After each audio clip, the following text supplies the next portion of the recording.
How's it going, everybody? Brett Mix here today with another in memory video. I do history of wrestling videos every day, so consider subscribing if that's your thing. I also stick up to date with Raw and SmackDown. Today, I came to talk about Howard Finkel, the Fink, the one announcer all wrestling fans love. Whenever I do these in memory videos, sorry for the hair, I always take off my hat and I always write my own notes. Some facts are derived from some websites just so it can be accurate, but I always write it out in my own words. I thought I'd just add that disclaimer because of some posters on some other of my videos. Howard Finkel, or the Fink, was a wrestling ring announcer, best known for his appearances in the WWE.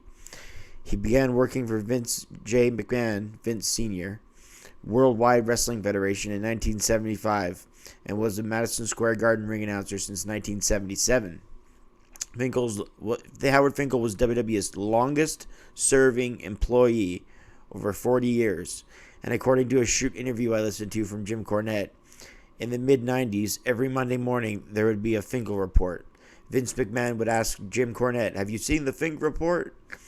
This was before the internet and would have pretty much be the top stories in the ring and outside the ring, separate columns. Howard Finkel used to write these up on the weekend, then deliver them to Vince on Monday morning as a way of staying top on every issue in the company. So you could see Howard Finkel had value that went far beyond just his ring announcing. He was a close colleague and a friend, and a talented one at that. He was raised in a Jewish family born in Newark, New Jersey. Fink was the one who came up with both Ricky Steamboat's Dragon name and the name WrestleMania. He created it.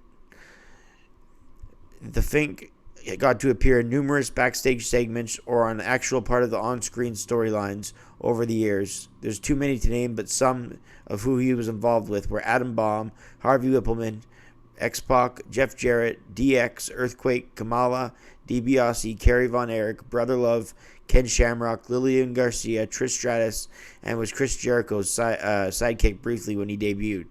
He was also CM Punk's own personal ring announcer in his feud with Alberto Del Rio. Not only creating the name WrestleMania, he did every WrestleMania from the first to 20, and maybe even some after that, but I know those first 20 for sure. During the final years of his life, Finkel worked in a backstage role for WWE. Toward the end of Howard Finkel's life, his health unfortunately was in decline, and that was something that could be visibly seen when rare pictures of him surfaced online. But they were few and far between, which was an intentional situation on his behalf. He didn't want to be sulking, and he didn't want anyone to know. Finkel died on April the 16th, 2020. He had been unwell since a stroke in February of 2019. Finkel had been a resident of his assisted living facility for some time prior to his death. Howard was just 69 years old. On June 14th, 2020, at the Backlash pay-per-view, a recording Howard Finkel introduced both Edge and Randy Orton to the greatest wrestling match ever was played and introducing the pair of combatants.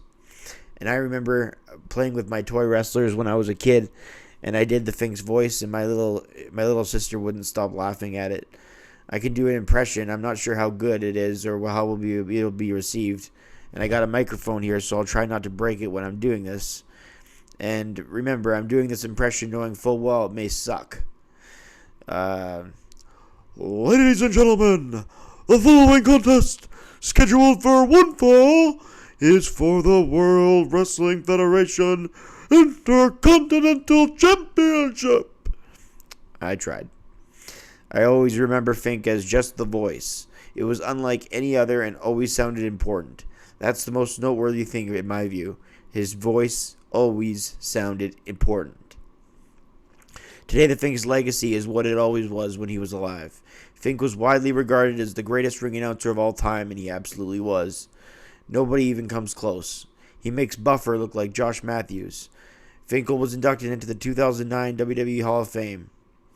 Now, every time someone debuts or makes it to a big pay-per-view, they miss the chance of having their name echoed by the Fink. Every time someone becomes a new champion, no more and new, which is depressing, but shows you just what we had and to never take it for granted. That's in part why I do these videos, to point out that even today, the very person you are appreciating right now might not be here tomorrow. We get so caught up in what's going around us that all of us don't stop every once in a while to remember those who have gone. It's important to remember the voices that influenced us or brought us great joy. And with things like this, we can always cherish the memories. And most importantly, never forget. I'm Brett Mix.